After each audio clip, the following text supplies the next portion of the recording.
So far, 2 cases of the coronavirus have been reported in Canada. Public health officials say the risk of infection remains low, but the Globe and Mail is reporting that thousands of parents in the Toronto area have signed a petition asking for students who have recently returned from China to be quarantined. The York District School Board had to send a letter warning against bias and racism. So what do you guys make of all of this? Are you looking at me? No. Lady! Lighten the mood here. We have the viruses and everybody's afraid. I can make that joke. Yes, you can. Yes. I spent the weekend with lots of Chinese people because it was Lunar New Year. That's what we do. We gather. Wasn't worried at all. Where I was worried is on the times this weekend I wasn't with Chinese people. Let's say I went to the gym, and maybe I was being paranoid, but wherever I went, which was with non-Chinese people, I thought to myself, oh, are people staring at me like I'm potentially an infectious person? Or are they like, oh my gosh, it's Lainey Lui?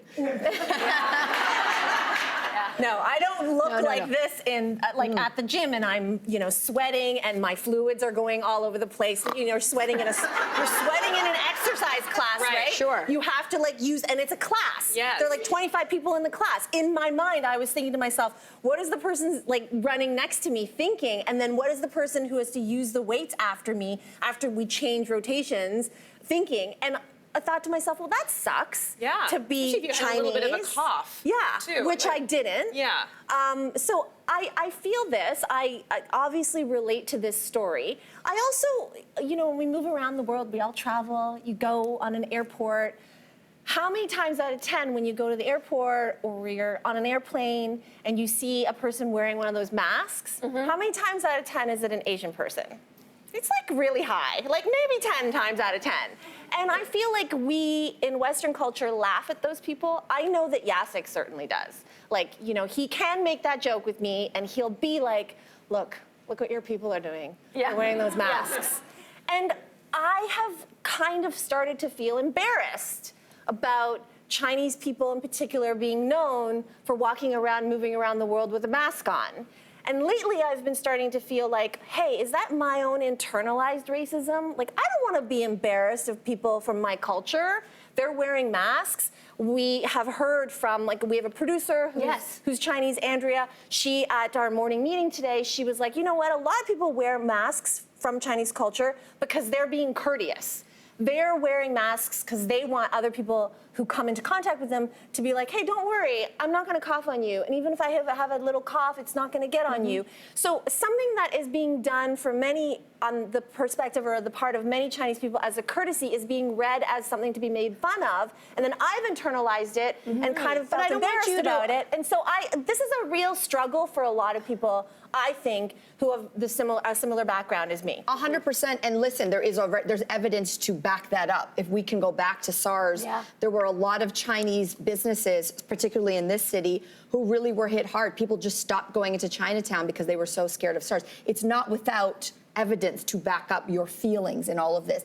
But when I go back to how it's being covered, when you talk about this particular virus, look at the language. Yes, it is coming from a different part of the world, but it's almost like there is a very specific language that is used with things like outbreak. Well, can I give you an example? Epidemic. New York Times today, I was just reading backstage. It says death toll exceeds 100 as number of infections skyrockets. When you hear the word skyrockets, you automatically, it's very visual, very provocative. It sure and it's very unnerving. It's unnerving, but again, I go back to us being responsible consumers of news. It sounds like a scary time, and again, I do not want to diminish what is happening in the world, but I said it once, and I'll say it again on this show.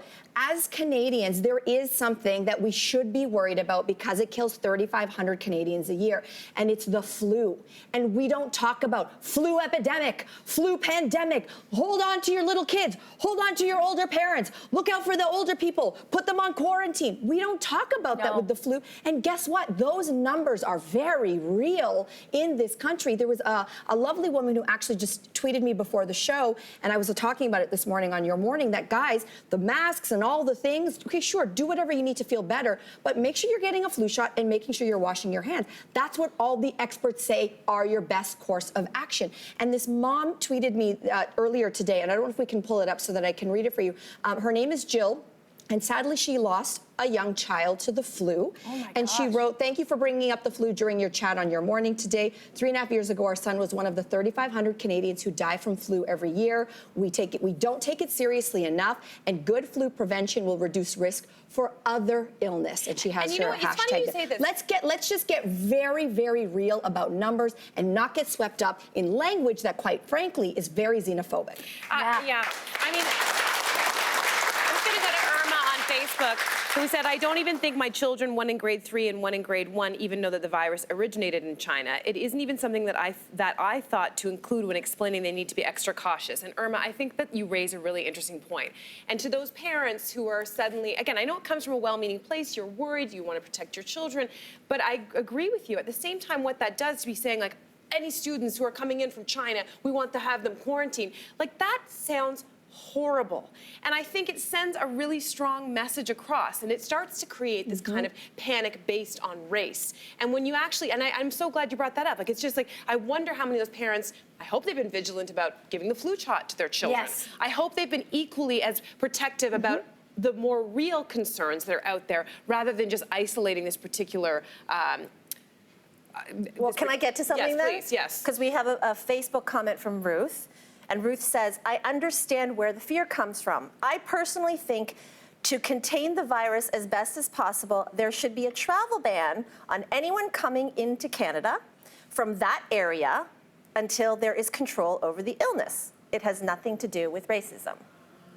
Well, let's sit that. You want to go with that? You want to Anybody comment on wanna that? You talk want to weigh in about on that? that? You want to go in on that? I got a few things I'd like to say, but I know better. So I'm going to read Danny's comment here on Facebook. "The Chinese community and anyone who could be mistaken for Chinese are going to suffer because of this. I hope people take precautions, but remain calm and treat people respectfully. Remember, it is cold and flu season." Thank you, Danny, for that. Yes. Yeah. So, to go back to Ruth, do people from like Ireland and England get the flu, do you think? Yes. So if there was like a high rate of flu from Ireland and England, should we not let those people into our country? That is the question. I'm just wondering. Travel ban, Ruth, if you're, we're talking to you now, Ruth, because you use the word travel ban, and that is a very loaded statement, because Well, we've heard it a heck of a lot we to have our neighbors south to of the the south, border. and I think Canadians like to think that we're better than that, and that we have no xenophobia, and that we have no racism. And I think that is false. Certainly not all Canadians. I think some of us do, and we like to pretend that we don't, though. Yeah, it's true. So be mindful.